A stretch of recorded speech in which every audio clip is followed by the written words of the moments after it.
नमस्कार, आप Bihar in shorts देख रहे हैं। मैं हूं परमवीर सिंह। बिहार नगर निकाय चुनाव का दूसरे फेज का चुनाव समाप्त हो गया है और कल इसका परिणाम आने वाला है। लेकिन उससे पहले हम नगर निगम का हाल बता रहे हैं। इससे पहले हमने आपको मुजफ्फरपुर, मोतिहारी, छपरा, भागलपुर, गया और सासाराम इन तमाम नगर निगम का हाल बताया है कि वहाँ पे कौन मेयर का चुनाव जीत रहा है और कौन डिप्टी मेयर का चुनाव जीत रहा है। अगर आप ये वीडियो देखना चाहते हैं तो आप हमारे चैनल पर जाकर इस वीडियो को देख सकते हैं। अब हम आपको 4 नगर निगम का हाल एक साथ बताने जा रहे हैं, जिसमें सबसे पहले हम बात करते हैं समस्तीपुर की। इसके बाद हम लोग करेंगे बेतिया की बात करेंगे, कटिहार की बात करेंगे और आरा की भी बात करेंगे। तो सबसे पहले समस्तीपुर की बात करते हैं और हमारे सहयोगी राजकमल हमारे साथ है। तो समस्तीपुर में क्या हालचाल है, कौन मेयर बन सकता है और कौन डिप्टी मेयर बन सकता है, एकदम क्लियर एंड कट बताइएगा। देखिए, यहाँ कोई छोटा चेहरा नहीं, बड़े चेहरों के बीच लड़ाई है और सिर्फ 2 ही लोग टक्कर में चल रहे हैं। ठीक है। पहला नाम है संध्या हजारी का। हजारी मैंने हजारी परिवार। ठीक है। और दूसरा नाम है अनीता राम का। अनीता राम जी। अब संध्या हजारी का बैकग्राउंड जान लेते हैं। तो संध्या हजारी महेश्वरी हजारी की पत्नी है, विधानसभा के उपाध्यक्ष जी। बिहार विधानसभा के महेश्वर हजारी के ये पत्नी है संध्या हजारी, जो यहाँ से मेरे से चुनाव। महागठबंधन का तो पूरा वोटे एकदम इधर पलट गया है जी। अब लेकिन महागठबंधन का वोट नहीं कह सकते हैं, क्योंकि अनीता राम कांग्रेस से। अच्छा। महागठबंधन में कांग्रेस भी है। तो महागठबंधन के पिताजी चुलाही राम विधायक भी रह चुके हैं कांग्रेस से। ठीक है। तो इन दोनों में कांटे की टक्कर है और अनीता राम नगर परिषद के पूर्व चेयरमैन भी रह चुके हैं। तो एक तरफ जहां महेश्वर हजारी की खुद पत्नी संध्या हजारी जो है यहाँ से चुनाव लड़ रही थी और इनके लिए काफ़ी मजबूती से चुनाव भी लड़ा गया। महेश्वर हजारी ने सारा कमान संभाला, सारी व्यवस्था की और उन्होंने समस्तीपुर को कैसे जीतना है उसकी उन्होंने प्लानिंग करके रखी। महागठबंधन का भी साथ मिला, लेकिन पूरी तरह से नहीं मिला क्योंकि राजद और जदयू का तो समर्थन मिला, लेकिन कांग्रेस के जो विधायक रहे हैं चुलाही राम, उनकी पत्नी जो है अनीता राम यहाँ से चुना। उनकी बेटी है अनीता राम। पैच है। लेकिन चुलाही राम जो कि कांग्रेस के विधायक रहे हैं, उनकी बेटी जो है अनीता राम यहाँ से चुनाव लड़ रही हैं। तो ऐसे में चुलाही राम ने भी काफ़ी मेहनत किया और इसका एक बड़ा फैक्टर की अगर बात करें, इसकी बड़ी फैक्टर की बात करें तो जहाँ संध्या हजारी के पीछे जैसे ही राजद और जदयू के लोग जुड़े, वैसे ही बीजेपी के जो लोग हैं वो अनीता राम के साथ आ गए। यानी कि यहाँ पे अनीता राम के कारण यहाँ पे कांग्रेस और बीजेपी का गठबंधन दिख रहा है। क्यों हुआ गठबंधन? क्योंकि बिहार विधानसभा के उपाध्यक्ष महेश्वर हजारी की पत्नी को चुनाव हराया जाए, इसको लेकर बीजेपी ने यहाँ पे अपना जो ताकत है, अब उनके जो कार्यकर्ता हैं, बीजेपी के जो छोटे नेता हैं, जो जिला स्तर के नेता हैं, उन्होंने कहीं ना कहीं अनीता राम को अपना समर्थन दिया, उनके लिए चुनाव प्रचार किया, उनके लिए वोट भी मांगे हैं। तो ऐसे में जो यहाँ पर है काफ़ी दिलचस्प लड़ाई है और दोनों ही दिग्गज हैं। एक तरफ जहाँ महेश्वर हजारी खुद अभी मतलब विधानसभा के उपाध्यक्ष हैं और बहुत बड़ा कद रखते हैं महागठबंधन में, तो दूसरी तरफ जो है चुलाही राम जो कि कांग्रेस के एक पुराने नेता रहे हैं, विधायक रहे हैं, तो उनकी बेटी अनीता राम चुनाव लड़ रही हैं। तो राजकमल, तो ये आंकड़ा है, ठीक है, आपने तो बताया कि लड़ाई है, फिर भी किसका पलड़ा भारी है आपके हिसाब से? ये तो कह पाना मुश्किल है परमवीर जी, लेकिन महागठबंधन में अगर हम बात करते हैं राजद की वोट की, तो राजद में एमवाई देखा जाता है, ठीक है। लेकिन कांग्रेस के साथ भी मजबूती के साथ खड़ा रहता है मुसलमान समाज। हाँ, ठीक। तो यहाँ पे कह पाना बहुत मुश्किल काम है कि मुस्लिम का वोट जो है वो पूरा जो है संध्या हजारी के पास गया है कि नहीं अनीता राम में भी कुछ आया है, ठीक है। लेकिन यहाँ सबसे बड़ा वो बीजेपी का जो सपोर्ट मिल गया है। तो यहाँ आंख बंद करके जितने भी बीजेपी के सपोर्टर हैं, जिस भी जाति से धर्म से आते हैं, वो अनीता राम के पास गए हैं। तो यहाँ इनको अनीता राम को बीजेपी का भी समर्थन मिल गया, बीजेपी के साथ साथ फॉरवर्ड भी रहते हैं, उनका भी समर्थन मिल गया, और प्लस में अपना जो इनके पिता का पार्टी का कद है उस नाते भी मिला है। तो यहाँ पे कह सकते हैं कि संध्या हजारी और अनीता राम में कांटे की मुकाबला है। कह पाना मुश्किल है ईवीएम खुलने से पहले कौन जीत रहा है। हाँ, मतलब अंतर जो होगा जीत हार का वो बड़ा अंतर नहीं होगा। ठीक है जी। अब हम चलते हैं उपमेयर की तरफ। उपमेयर का क्या हाल चाल है बताइएगा। उपमेयर भी बड़ा दिलचस्प है। यहाँ पासवान में ही लड़ाई हो गई है। अच्छा, राम बालक पासवान है, ये ट्रेड यूनियन के नेता हैं। ठीक है। और बीजेपी से ताल्लुकात रखते हैं, तो पासवान समाज के लोग इनके साथ हैं। लेकिन पासवान समाज का आधा वोट काट रहे हैं इनको, जो टक्कर दे रहे हैं सुजय गुड्डू, पासवान समाज को उनको वोट मिल रहा है और बीजेपी का भी वोट उनको मिल रहा है। तो बीजेपी भी इधर भी है उधर भी है। बीजेपी पासवान इन्हीं दोनों के बीच लड़ाई, दोनों के बीच लड़ाई, दूसरा कोई ऐसा बड़ा नाम नहीं है। तो यहाँ पे भी कहना काफ़ी मुश्किल है, लेकिन फिर भी जो है रामबालक पासवान का पलड़ा भारी दिखाई दे रहा है। तो वहीं मेयर में संध्या हजारी का भी थोड़ा भी अंतिम समय में पलड़ा जो है थोड़ा भारी था, लेकिन क्या फाइनली हुआ है वो तो ईवीएम खुलने के बाद पता चलेगा। अब हम आपको अगले नगर निगम की तरफ ले चलते हैं कि वहाँ पे क्या हाल चाल है। तो बेतिया की हम बात करते हैं, आखिर बेतिया में क्या कुछ हुआ, बेतिया में क्या समीकरण है। तो देखिए राजकमल, बेतिया में भी जो अब अगर लड़ाई देखिएगा वो एक तरफा लड़ाई नहीं है। यहाँ पे जो लड़ाई है मतलब समझिए कि यहाँ पे 3 लोगों के बीच लड़ाई, त्रिकोणीय लड़ाई है। एक तो सबसे पहला जो नाम है गरिमा शिकारिया का नाम है, जो कि यहाँ से पहले चेयरमैन रह चुकी हैं। ठीक है, इसके अलावा इनके पास भाजपा का भी समर्थन है, लेकिन पूर्ण रूप से भाजपा का समर्थन नहीं कर सकते। लेकिन कुछ भाजपा का जो कार्यकर्ता हैं, जो कुछ भाजपा के नेता हैं, उन्होंने गरिमा शिकारिया का साथ दिया है। इसके अलावा जब ये चेयरमैन थी, समझिएगा राजकमल, तब 2 साल या 2.5 साल तक वो चेयरमैन रही। ठीक है, बेतिया का उस वक्त उन्होंने जो काम किया उसका प्रभाव आज भी शहर में है और लोगों के मन में है कि जो गरिमा शिकारिया हैं उन्होंने कितना बेहतर काम किया है।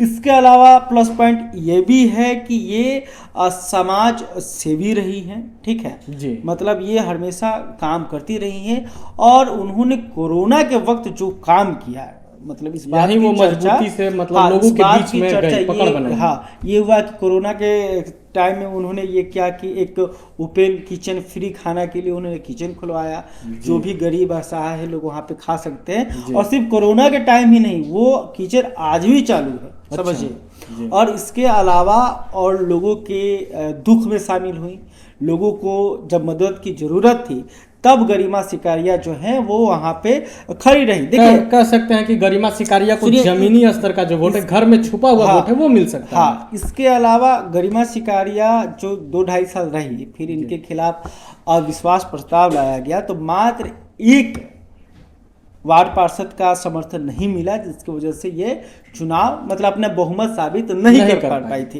तो इस बात को भी लोगों को लेकर जो जनता है वो समझ रही थी किस तरह इनको राजनीति के चक्र में फंसाकर पद से हटाया गया। तो एक सहानुभूति भी जो है वो मिले इनके साथ है। तो इस वजह से यहाँ पे गरिमा शिकारिया जो है वो पहले पैदान पर नजर आ रही है कि ये यहाँ से चुनाव जीत सकती हैं। इसके अलावा अगर दूसरे नंबर पर बात करें तो वो नाम है सुरभि घई का। सुरभि घई की अगर बात करें तो इनका जो बेस पॉइंट है वो है रेणु देवी, जो कि बिहार की उप मुख्यमंत्री रह चुकी हैं, डिप्टी सीएम रह चुकी हैं, बीजेपी की बड़ी नेत्री हैं। इसके अलावा ये सुरभि घई जो हैं वो रेणु देवी की रिश्तेदार हैं, यानी कि एक नाता से वो सुरभि घई जो है रेणु देवी की पतोह लगती हैं। ठीक है, और इनके जो पति हैं राहुल, ठीक है, पति जो राहुल हैं वो जो है रेणु देवी के लिए काम करते हैं, मतलब एक तरह से सेक्रेटरी की तरह से उनका जो भी काम काज है वो चलाते हैं। इसके अलावा बीजेपी का जो रेणु देवी वाला गुट है बेतिया में, जो रेणु देवी के लिए काम करता है बीजेपी का, वो जो है सुरभि घई के साथ है। इसके अलावा जो आप कह सकते हैं बनिया समाज, ठीक है ना, बनिया समाज जो है वो सुरभि घई के साथ है। इस वजह से सुरभि घई भी जो है मजबूती से इन्होंने चुनाव लड़ा और इनका भी, इनके बारे में भी कहा जा सकता है ये भी यहाँ से चुनाव जीत सकती हैं। अगर बात करें कि तीसरे नंबर पर कौन है यहाँ पे, तो उनका वो नाम है राजिया बेगम का। राजिया बेगम जो है वो मुसलमान हैं जी, मुस्लिम समाज से आती हैं। तो राजिया बेगम का ये फायदा हुआ कि मुसलमानों का जो वोट है 90% वो एक तरफा मिले। वो एक तरफा इन्हें मिल रहा है। इससे समझिए ये 15 साल से ये लगातार वार्ड पार्षद भी रही हैं। 15 साल से रही 15 साल से। तो सोचिए कि तो मतलब इनके टक्कर में कोई नहीं है मुस्लिम समाज से बड़ा हाँ, चेहरा। तो जिससे 15 वोट साल बढ़ से सके। ये जो है वो लगातार वार्ड पार्षद रही हैं, तो वो शहर को समझती हैं, जी राजनीति को समझती हैं। ठीक है। इनके बेटे हैं आलमगीर। आलमगीर का जो काम है टेंट हाउस, बड़े स्तर पर टेंट हाउस चलाते हैं, और टेंट हाउस की वजह से काफ़ी मतलब उनकी पहचान भी बड़ी है, क्योंकि बड़े बड़े नेताओं के कार्यक्रम को इंतजाम करना। नीतीश कुमार यहाँ तक जब राजगीर जाते हैं, ठीक है ना, तो राजगीर सॉरी माफी कहूँगा, वाल्मीकि नगर जब जाते हैं नीतीश कुमार, वहाँ पर भी इन्हीं का टेंट हाउस का सब पूरा व्यवस्था होता है। तो ये भी अंदरूनी पकड़ मजबूत है, मतलब अंदरूनी पकड़ मजबूत है। तो इस हिसाब से देखा जाए तो राजिया बेगम का भी जो दावेदारी है वो कमजोर नहीं है। वो भी दावा कर रही है कि हम चुनाव जीत रहे हैं, लेकिन मैंने आपको सारा हिसाब किताब समझा दिया, और इस सारे हिसाब किताब के अनुसार जो है अभी गरिमा सिकारिया का पलड़ा सबसे भारी है, और ये यहाँ से चुनाव जीत सकती हैं। अब आगे बढ़ते हैं, डिप्टी मेयर की बात करते हैं। तो डिप्टी मेयर में बहुत घमासान है राजकुमार, चौतरफा लड़ाई है। अच्छा, इसको आप समझिएगा, समझते रहिएगा। सीट का लूटा लूटी लगा है। हाँ, तो वो बेतिया वाले समझे कि भाई कौन जीतेगा। हम लोगों ने कोशिश, हाँ हम लोगों ने कोशिश की, लेकिन बहुत ही जब पेच दिखा तो मैंने कहा कि भाई इसको समझाना उतना उचित नहीं है। अब हम लोग आगे बढ़ते हैं, सीतामढ़ी पर चलते हैं। ठीक है, कि सीतामढ़ी की भी बात कर ही लेते हैं कि आखिर सीतामढ़ी में क्या हाल चाल है। तो सीतामढ़ी में जो सबसे ज़्यादा नाम गुजा है वो नाम है सुवंश राय। ठीक है, सुवंश राय का नाम गुजा है, और इनकी जो आप समीकरण को इनके समीकरण को आप देखिएगा राजकमल, तो आप हैरान हो जाइएगा।